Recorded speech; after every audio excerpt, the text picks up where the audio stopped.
I was looking for the soul in intimacy. I was looking for the soul in sex. For me, it was just like a body act. And that's how, like, I think most of society sees it. They don't know that it can be so much more, like I said, a healing container, a container of deep love and intimacy. And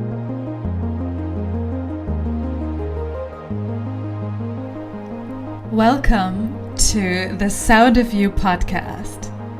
This is a space where we have inspiring, thoughtful conversations about the voice, about healthy self-expression, and all things spirituality and personal growth.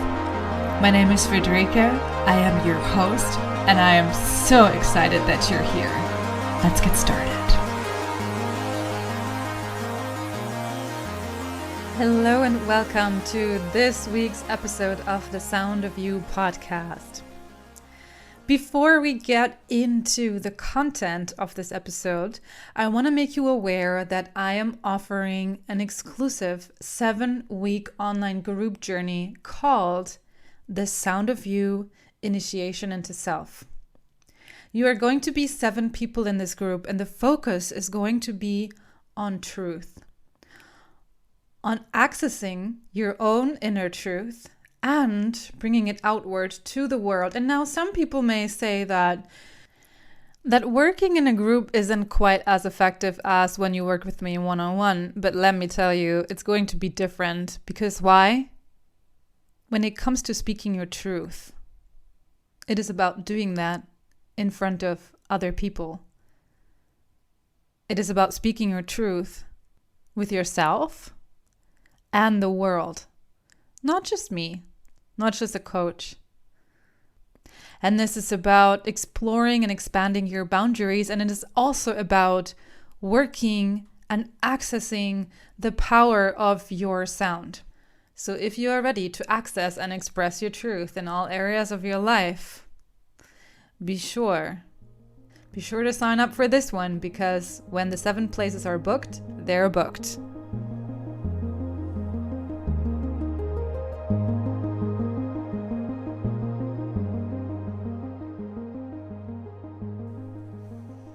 Now, my friends, about this week's episode, I invited Malene from Germany, currently living in Bali, to speak to me about her journey with Tantra. Now, this is a podcast about voice, spirituality, personal growth. Why all these episodes about sexuality? It just so happens that the sexual energy is a very vital one, and that sex is something that created us and that pretty much everyone has in their lives in some shape or form. And Malene shares with me how discovering Tantra helped her heal and helped her grow so much faster than potentially through years of therapy. So enjoy this episode, and as always, if you have any questions or insights, please let us know. Enjoy the ride.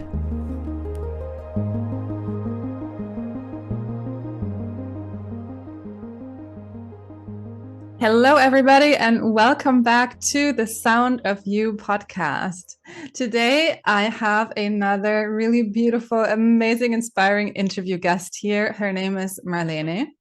And Malene just recently moved, or let's say migrated, from Berlin to Bali. She's a digital content creator. No, I said that wrong. She works in digital marketing. That's what you wanted me to say, right? I create content for others. Yeah, it's about right. One of the reasons why I invited Malene to this podcast, actually one, which was really fun fact, she had her own podcast that she interviewed me on. And you also recently, or I don't actually know when, but you discovered Tantra for yourself. And I saw you write about your experiences on Instagram and about thoughts that you have about society and how humans interact, let's say, in general. And if I found it very inspiring. And it also matches perfectly because with my last interview guest, I spoke about the power of accessing your sexuality for your life and also for your sound, because she was a singer. So thank you so much for being here. Yes, you're welcome. I'm so happy that I can be here and talk about this, because this is for me, like, I'm doing personal development for about 10 years now or something, and nothing has changed me for the better so quick than Tantra has. Like, my best friend said to me, I made changes in a few months that took her 4 years of therapy. That's how Wow. big of an impact it had on me. And so yeah, because it just covers it all. It's like a teaching of love, of relationships, and of personal development and higher and raising your consciousness. So I had a topic with sexuality for sure, and I think majority of the society does, even though they might not know it. Yeah. And so yeah, it's just such an immense healing potential in that topic. Did this also relate to you migrating to Bali, or is that a different story? That's a different story. Actually, yeah, I just wanted to be here for 2 months between two jobs. Like, I left my last job in December and I already had a new one in April. But then, like, the state of flying back came closer and closer, and I was like, I don't feel ready to go back. Like, I just felt that there's something for me here, that I need to grasp this energy somehow. So yeah, I decided to stay, and just a few weeks later, I discovered Tantra and like just jumped right in. Oh, so maybe that is what's in there for you. That's so interesting. Yes, yes, I really think so. Like, it's the thing with Bali. I think the feminine energy is very high here. It's very warm. People are very spiritual. The calendar is like according to the moon. So it's a very feminine country. Like, when you compare it to, for example, Germany, where everything is like in structure and discipline and focus, and which is more the masculine part, to like say it in a tantric way. So a lot of people here discover these parts. Like, in the women's circle I am, for example, everyone says like, yeah, I discovered this topic of femininity here in Bali. So it's very, very common to discover it here. And there's such a huge variety of offers to do this kind of things. What was it that attracted you to this practice? So how I came to it was that I was invited to a birthday, and there was a man sitting in front of me. We are friends now. And I started talking to him. That was just a few days after I decided that I will stay here. And we came to the topic of personal development, and just by talking to him, I could see that he has done a lot of inner work. And I was at that point on the search for like real deep spiritual shit. I actually Googled something like that, like spiritual events or whatever, but you can't find these things on Google, right? So I asked him, tell me where's like the real deep, weird spiritual shit happening. I want to know. I want to go there. And then he was like, yeah, have you tried Tantra?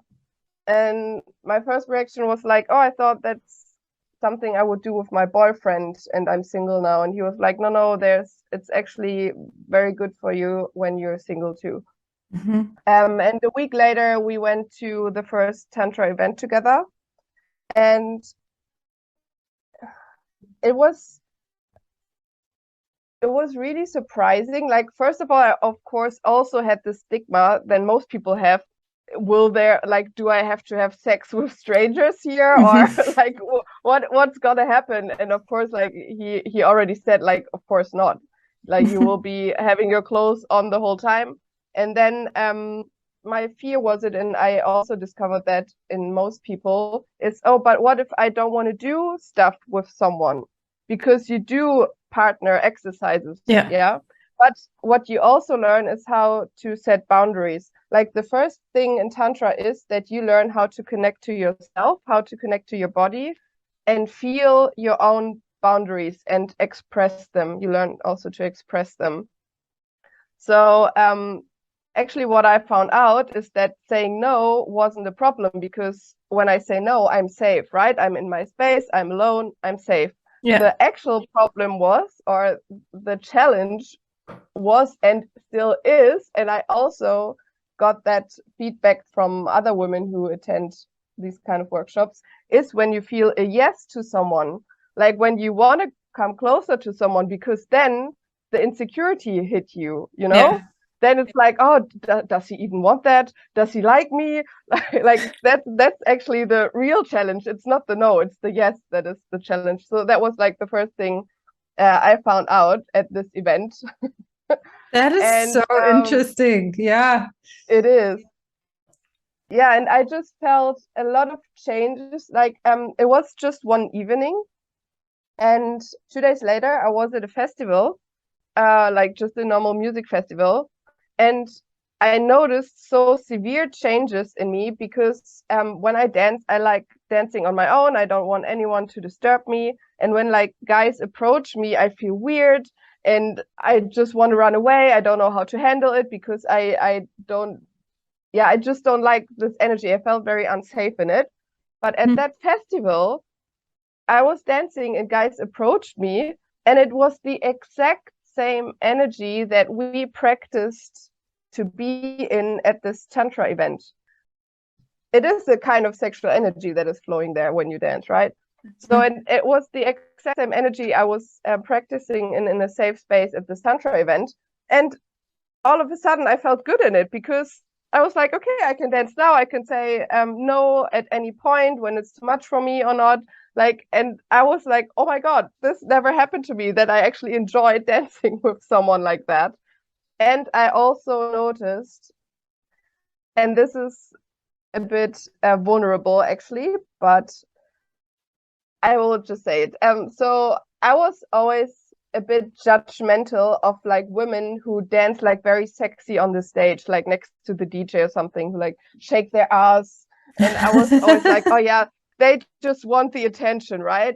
And at that festival, I was like, oh, it's so beautiful that they're so attuned to their femininity and that they can show their sexual energy in public. And I was like, what? I love it. So, and that's when I really noticed, okay, something really changed in me. And then I was like, okay, I will just book every tantric event that is happening. And that's what I did. And now I just came back from my biggest workshop, which was a week, 8 hours a day for 7 days at a retreat. And it was beautiful. And I'm still kind of processing what was happening.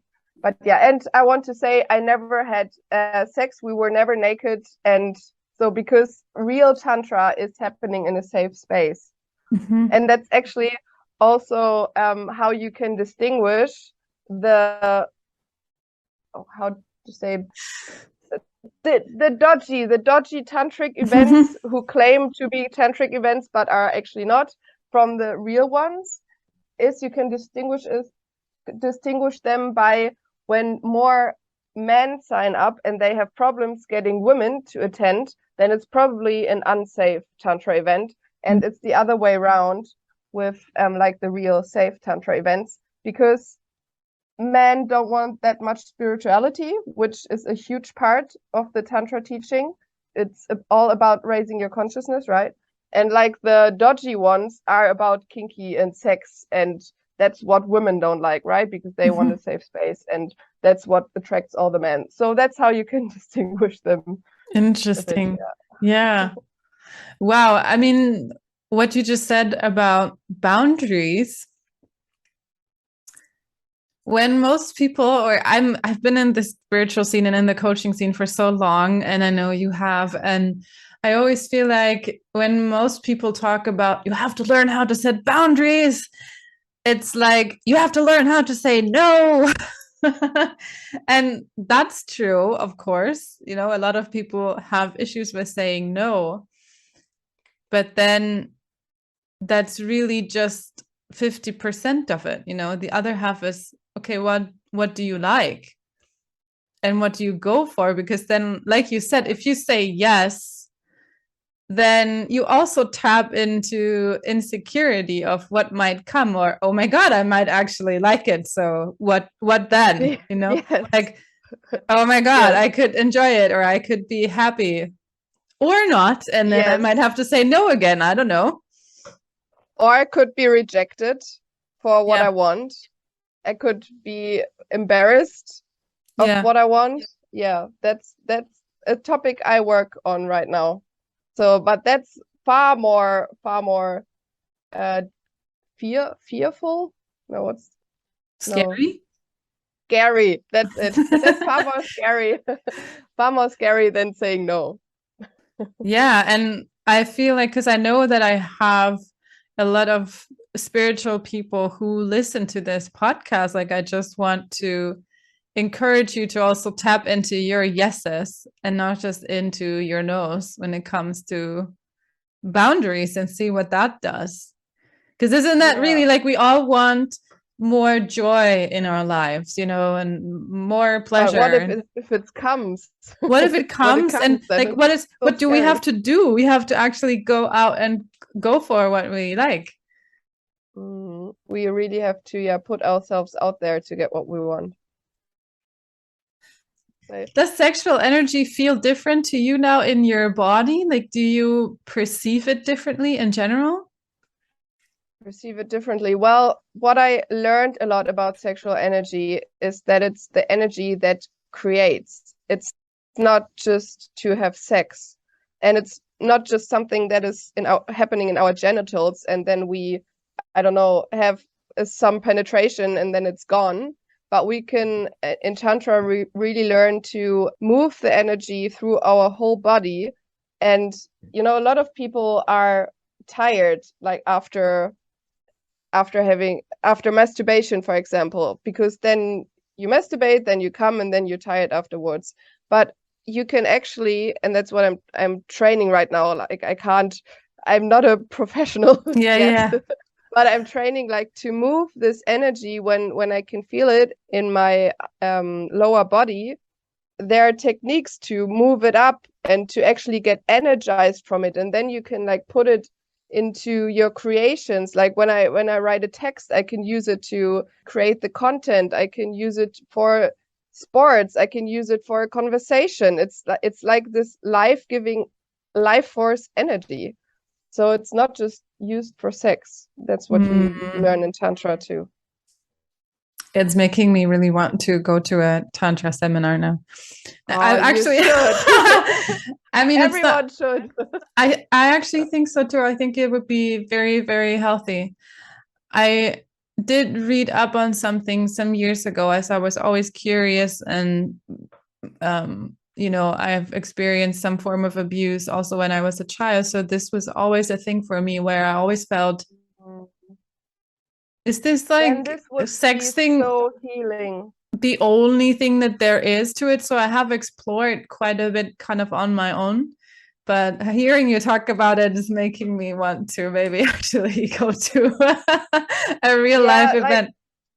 In Bali there are so many, so that's so beautiful here. And one of the main facilitators I attend the events from, she also experienced abuse, and now she founded this awesome academy here. And she found a lot of healing through Tantra, because what sex can actually be is a healing container, but no one knows this. Everyone thinks sex is just penetration and that's it. But this energy that you can create, and this deep intimacy that you can create, and sex can go on for hours. And people always think, but it would hurt when it would go on for hours, right? But that's what, because they think that they would get penetrated for hours. Of course that would hurt, but like in tantric sex, it's not linear. It's you just go with the flow. That can start with like touching a bit, giving a massage, kissing, and then maybe you're getting like things up, and then you do penetrate, but then you stop because you feel a bit soft and you want to kissing again and touching and cuddling. So it builds up over such a long time, right? And it's in Tantra, you learn how to really create this intimacy by really surrendering, by really going into deep, deep relationship. And this container can bring up a lot of hidden feelings and traumas. And it is a container of love, right? In Tantra, every feeling is welcome, like the whole of you is welcome. And that's what makes it so healing, because when your hidden parts get seen and get loved, that's how they heal, right? So that's how tantric sex can be a very healing container, which I just want to be very honest here. I'm just starting like to explore this all, and I haven't been in this awesome healing container yet. I just heard a lot of stories, and that's like my goal. I want to have like awesome healing tantric sex.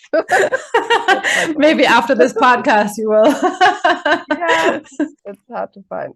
It's like once you have, we will record another episode. And then I tell you in every detail this sexual encounter. Yes. No, but it's really a joy, and I can feel that you like totally absorb everything about this practice, and it already feels like so embodied in you, and that's beautiful. Yeah, I mean, of course, we were practicing it on an energetic level. Like I had energetic tantric sex a lot of times, but like not the real penetration one.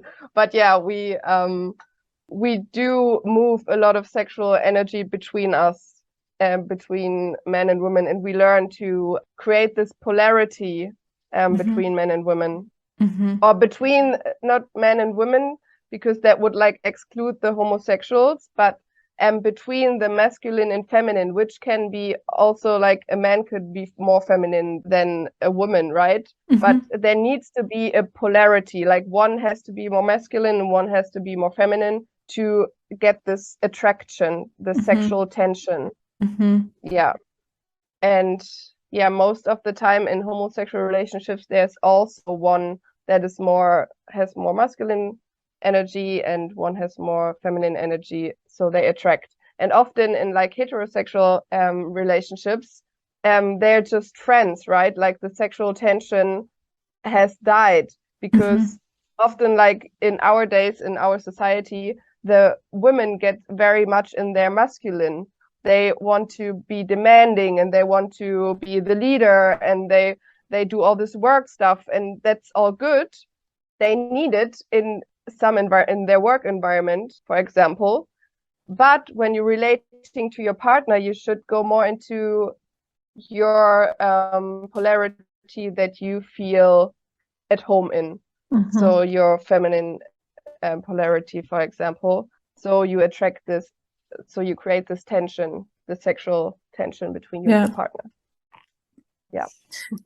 You mentioned society now 2 times in your last conversations. So let's go a little bit that way, because you've started also writing about this on Instagram. Yes. And yeah, maybe you share without me saying too much about it. Like, how did this transfer to you writing these posts, and what did it cause in your thinking about society?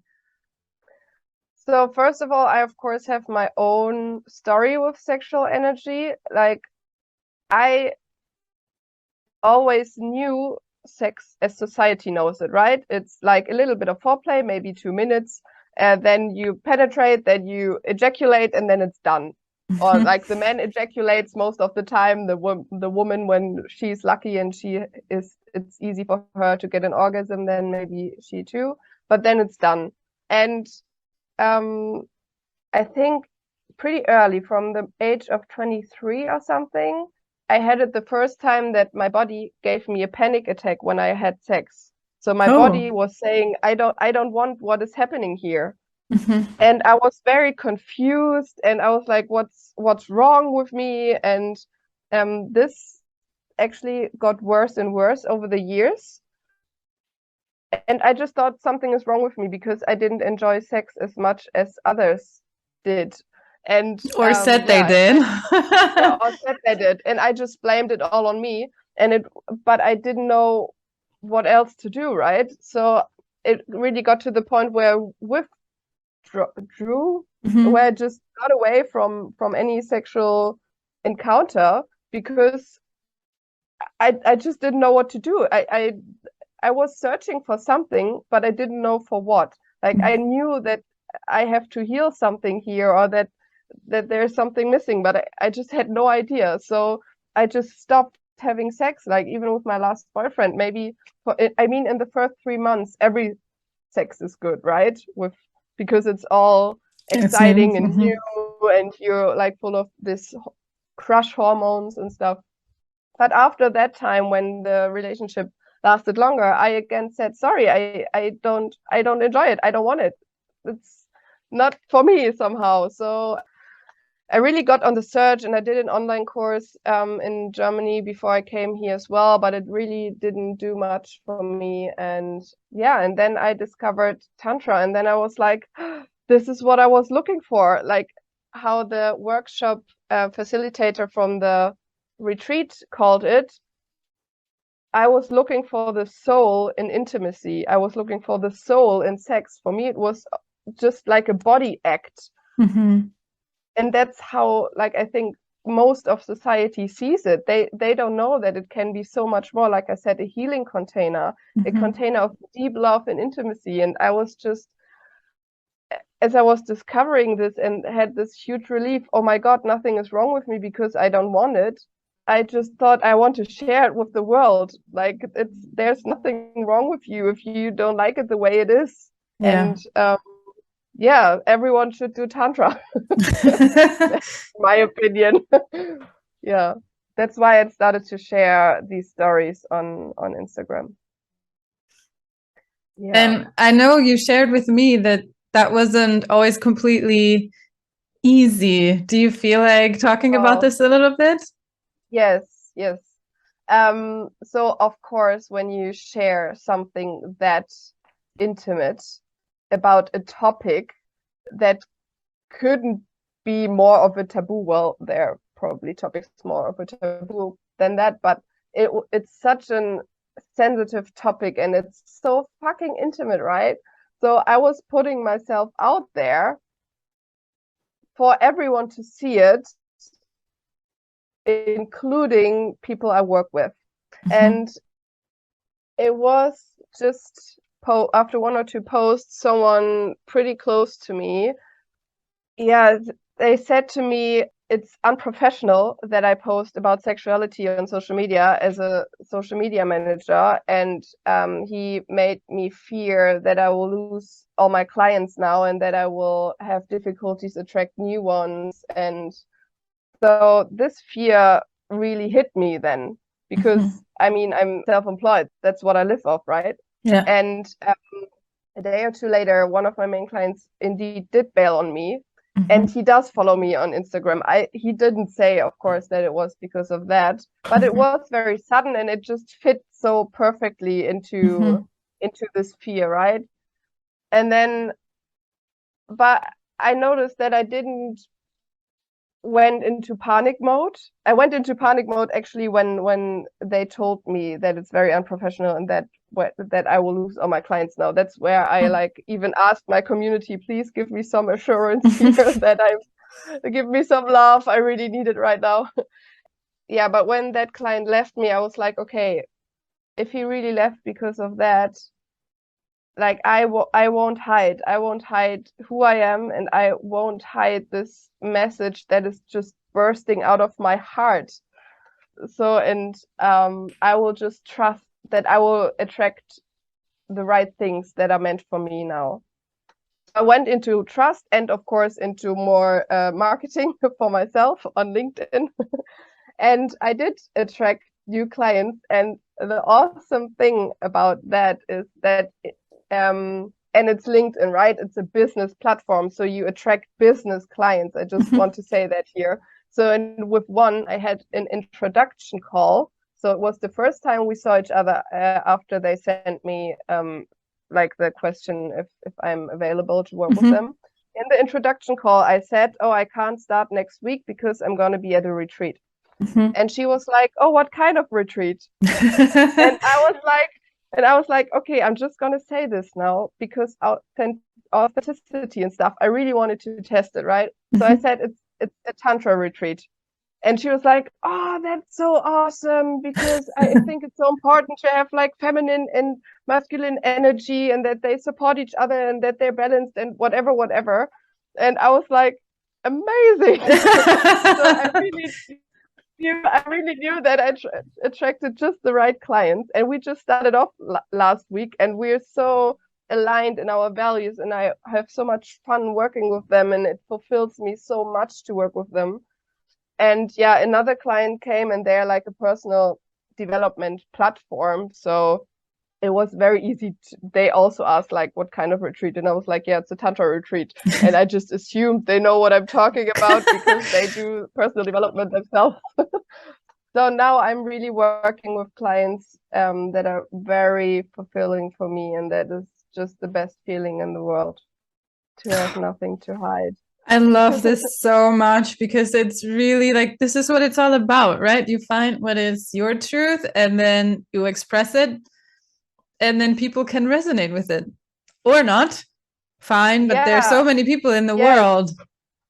Like, this is so powerful. When you really I think when you really authentically yourself and you really speak your deepest truth, there will be people who don't like it. Yeah. And it's normal because you're not for everyone, right? You don't even like everyone. So exactly. So better attract the people who really adore you for what you are than attracting people who adore you for your fake version. Yeah. It's so much better. Yeah. Like you raise your energy so much and life becomes so much more fulfilling and fun. Really. I remember the first time that I had a negative comment on a video that I made. I don't remember if it was YouTube or Facebook back then. It was some years ago. And at first I felt this like tight feeling, and I was like, oh my God, someone doesn't like me. And then I was like, wait a minute, maybe that's a good thing. Like, maybe that means I am actually, people can find out and feel what I am about, and then they can like it or not. But if you don't really take a stance for anything, then people will go along with you. But I guess it's also really hard to actually connect, not just to say, I don't like it, but also, oh my God, I really like it. Because if we don't know what someone is about, then it's really hard to grasp them. Then they feel like this slippery, wet piece of soap that you can't really hold on to. Very, very well said. Yeah, I think a lot of people are talking about like being magnetic in the moment, and I think that's how you become magnetic. But you become magnetic by repelling the people who are not for you, but you pull the ones you are meant to be with even stronger. And that's like what magnetism is about. Being yourself so authentically and not be afraid to speak your truth. Oh my goodness. This is really, really cool that you're saying this, because when I see this too, I see all these coaches say like, you have to become magnetic, and I think like a year ago, I even used this word without even really thinking about it. And yeah, like both things happen at the same time. Like the ones that won't match, they will be pushed away even further. It's not just that people come to you, but it's also like, if you become so magnetic, then, the polarity is stronger. So that means people are also going to leave. Yes, that's it. but it makes like the pull stronger for the ones who want to be with you because of that. And that's also like, I work in digital marketing, yeah, so I want to give like a tip in marketing. That's how you do awesome and magnetic marketing too, by speaking your truth and really show yourself out there so people can connect to you. Because today, like especially in the coaching scene, right, there are so many coachings out there. Like, how can people know that you are the one coach for them if you don't show yourself? So you really have to show your whole truth, repelling the ones who are not for you, but attracting the ones who are for you even stronger. Yeah. There is something really interesting happening. If we take a little like detour in Instagram, I recently met a couple of people who are in their 20s or even early 20s. And I noticed, like, now I'm in my 30s and I see all the people in their 30s posting, mostly including myself, really nice photos. Like some even professional ones, or at least they're curated in some shape or form. And then I go on the profiles of these 20-year-olds, or I watch their stories, and I'm like, this is like old school photography. Like, you have one shot and this is what it looks like. I am sure it's not that way. I'm sure they also chose what it's going to look like, but it's very much more authentic, or it looks more alive in a way. Yeah, and I thought, this is so interesting. This is like the new generation. They're like, I don't give a fuck about being perfect. Yeah, because being perfect doesn't show you, and it doesn't create intimacy with others, because they just see this perfect image which they can't relate to. So people want to be able to relate to you. So yeah, and that's what the new generation is doing right now. There's like this huge shift all over the internet and also all over marketing. It's like all about being authentic, being intimate with your community. Yeah. Awesome. How do you feel about this? Maybe this is the last question. You said in the beginning, your friend told you you made advancements in your personal development, like in a couple of months that took her years. Like, what are these changes? Do you see them as well, or did you notice that only when your friend told you? Like, also in life, not just in sexuality and how you feel about maybe sexual energy, but how did all of this transfer to your whole life? I think I'm much more aware of things, like of myself, of my own thoughts, of my own feelings. So I'm much more attuned to my body. I know, like, when, for example, when do I create a story around a situation or around a person? Yeah, I think it's just the higher awareness, and like that's what Tantra is, teaching to raise your awareness or your consciousness. So I really think that is happening. Yeah, and of course, like I think that's true for a lot of people. Relationship problems are so common because relationships are like just the hardest thing to do, I think. And everything in the end is relationship. All your work is about relationships. Your private life is about relationships. So everything actually is about relationships.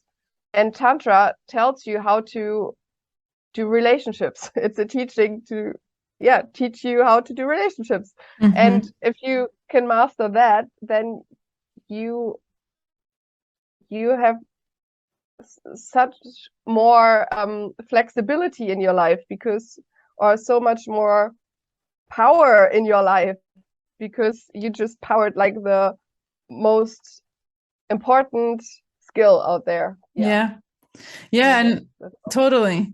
You create safety. That's what I feel. Like, if you know how to have relationships, then that creates safety. And if you feel safe, you feel like you can do anything. Yeah. that's true. That's definitely true. Yeah, you get more courageous, more confident, definitely. Mm-hmm. And people also feel that in you, and they feel safe with you. Mm-hmm. So yeah, I think that's a big thing. Yeah. Thank you so much. I feel like I could probably ask you a million more questions about Tantra and sexual energy, but maybe we'll come to a close. Is there anything that I haven't asked you, or anything maybe that you want to know from me to conclude? Yeah, how's podcasting going? I love it. I love it. I mean, it's been in my field for a couple of years. I think it was 2-3 years ago that one of my clients, or some of my clients, actually asked me if I had a podcast. And I was like, no, like maybe, but I was always afraid of the commitment. Oh, then I have this other thing that I then have to produce something for. And now it's like, why did I wait so long? Like, it makes sense. I mean, I'm also a trained singer and I work with my voice, and it's so easy for me. Like, this is what I love about it. I don't have to worry about imaging. Of course, you could have a podcast on YouTube, but for me, it's like, no, I just want the sound, and it's easy for me. You can also put it on YouTube with just one image. So you can create a YouTube video like that, and then it just has one image and the audio. That's another topic. That's another, that's right. Yeah. Maybe I need some coaching from you.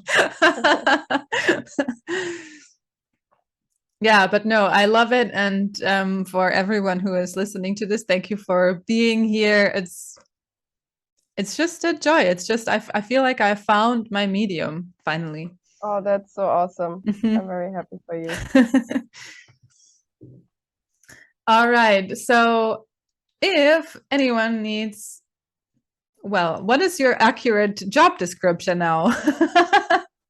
Well, I'm a copywriter and website conceptionist. I think that sums it up for now. If anyone needs that, or if anyone wants to learn more about Tantra or about Bali, I guess, how can we connect with you? Via Instagram, definitely, or LinkedIn.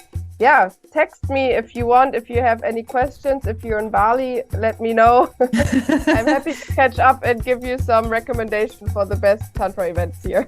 Awesome. I think I have to come. Yes, please.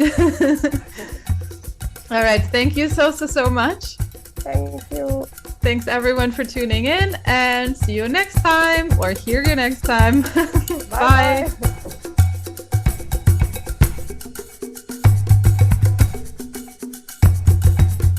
You just listened to the Sound of You podcast. And if you want to free your self-expression, be confident in who you are, and release old junk that really doesn't serve you anymore, get in touch with me and join the tribe. Bless this world with the sound of you.